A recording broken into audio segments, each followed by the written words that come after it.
મામલતદારની ટીમને અહીંયા કેમ આટા મારો છો તેમ કહીને આ ખનીજ માફિયાઓએ હુમલો કર્યો। મામલતદારની ટીમ સરકારી ગાડી પર ધોકા મારી ગાડીને પણ નુકસાન કર્યું। 3 હુમલાખોરો સામે નામજોગ અને 3 અજાણ્યા સામે મામલતદારે ફરિયાદ પણ અત્યારે નોંધાવી છે।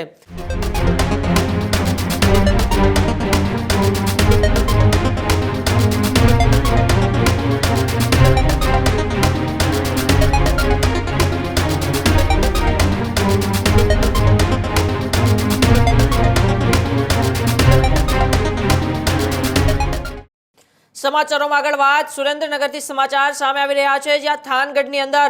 ચોટીલા મામલતદારની ટીમ ઉપર હુમલો કરવામાં આવ્યો છે। જ્યાં ભડુલા ગામે ચોટીલા મામલતદારની ટીમ પહોંચી હતી અને ત્યાં તેની પર હુમલો કરવામાં આવ્યો છે। ચોટીલા મામલતદાર એટી મકવાણાની ટીમ પર ખનીજ માફિયાઓએ કર્યો હુમલો। થાનગઢના ભડુલા ગામે ખનીજ ચોરીના ચેકિંગ દરમિયાન જ્યારે ચોટીલા મામલતદારની ટીમ પહોંચી હતી ત્યારે તેમના પર હુમલો કરવામાં આવ્યો। ખનીજ ચોરીના પેટ્રોલિંગ દરમિયાન રાત્રે 6 લોકોએ કર્યો છે હુમલો। મામલતદારની ટીમને અહીંયા કેમ આટા મારો છો તેમ કહીને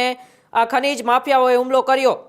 આ વિસ્તારમાં નહીં આવવાનું તેમ કહીને ડ્રાઈવરને પણ કરી લાફાવાળી। મામલતદારની ટીમ સરકારી ગાડી પર ધોકા મારી ગાડીને પણ નુકસાન કર્યું। મામલતદાર ટીમના લોકો જીવ બચાવી ભાગી જતા હુમલાખોરોએ તેમનો પીછો પણ કર્યો હતો। 3 હુમલાખોરો સામે નામજોગ અને 3 અજાણ્યા સામે મામલતદારે ફરિયાદ પણ અત્યારે નોંધાવી છે। ત્યારે ખનીજ માફિયાઓએ સરકારી કર્મચારીઓ પર હુમલો કરતા સમગ્ર પંથકમાં ચકચાર મચી ગયો છે। ત્યારે સુરેન્દ્રનગરના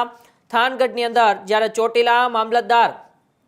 ખનીજ માફિયાઓ ઉપર કવાયતો તેજ કરી હતી અને ચેકિંગ માટે ગયા હતા ત્યારે ખનીજ માફિયાઓએ તેમની ઉપર હુમલો કર્યો અને હુમલો કરતા કહ્યું કે અહીંયા કેમ આટા મારો છો। છેલ્લા ઘણા સમયથી આમ તો સુરેન્દ્રનગરની અંદર ખનીજ માફિયાઓ ઉપર ત્યાંના મામલતદાર એટી મકવાણા એક્શન મોડમાં છે અને ગઈકાલે રાત્રે જ્યારે એટી મકવાણા એ ચેકિંગમાં હતા અને એ પેટ્રોલિંગ દરમિયાન અમુક ખનીજ માફિયાઓએ તમે અહીં કેમ આટા મારો છો, અહીં નહીં આવવાનું તેમ કહી તેમની ઉપર હુમલો કર્યો। તો સાથે સાથે સરકારી ગાડી ઉપર પણ ધોકા મારીને તેમને પણ નુકસાન કર્યું અને ડ્રાઈવરને પણ લાફાવાળી કરી હતી। ત્યારે હવે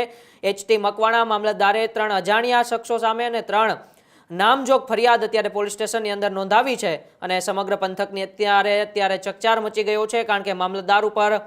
જીવલેણા હુમલો કરવામાં આવ્યો છે, લાફાવાળી પણ ડ્રાઈવરને કરવામાં આવી છે। ત્યારે આવા ખનીજ માફિયાઓ સુરેન્દ્રનગરની અંદર બેફામ બન્યા છે। થાનગઢની અંદર ભડુલા ગામે ગઈકાલે રાત્રે જ્યારે એટી મકવાણા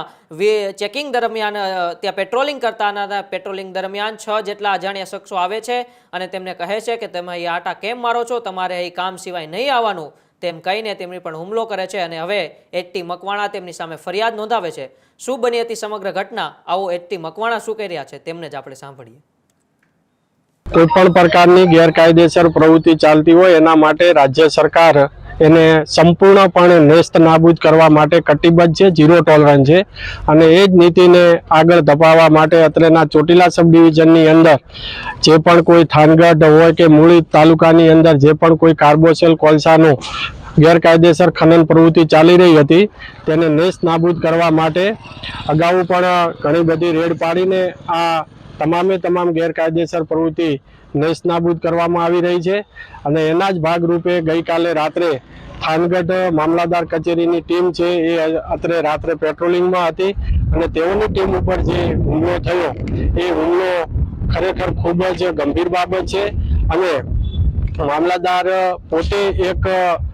તાલુકાના વહીવટી વડા છે, મહેસૂલી વડા છે, પોતે એક્ઝિક્યુટિવ મેજિસ્ટ્રેટ છે અને જો તેઓની ટીમ ઉપર જે આવો હુમલો થાય એ બિલકુલ ચલાવી લેવાય નહીં અને એના જ ભાગરૂપે તાત્કાલિક અમોએ રાત્રે જ આ જે ઈસમો ભરત રમેશ સલગોતર, જયપાલ રમેશ સલગોતર, રવિ પરમાર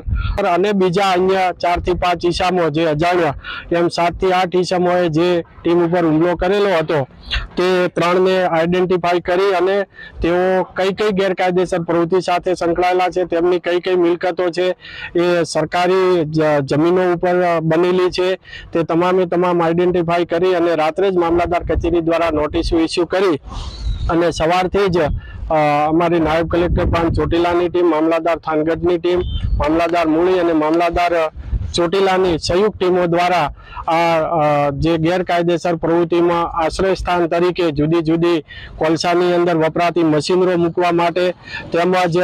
વજન કરવા માટેના જે વેબ્રિજનો જે ઉપયોગ થઈ રહ્યો છે, સરકારી જમીનો ઉપર દબાણ જે વર્ષોથી થયેલા છે, એ તમામ બાબતોને ધ્યાને લઈ અને સવારથી જ વ્રજ ફાર્મ જે બનાવેલું હતું તે વ્રજ ફાર્મ, જય દ્વારકાધીશ વેબ્રિજ અને બીજા પણ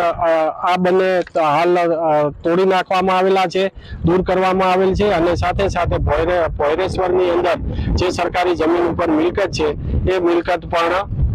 અત્યારે થોડા ટાઈમ પછી એ પણ દૂર કરવામાં આવશે.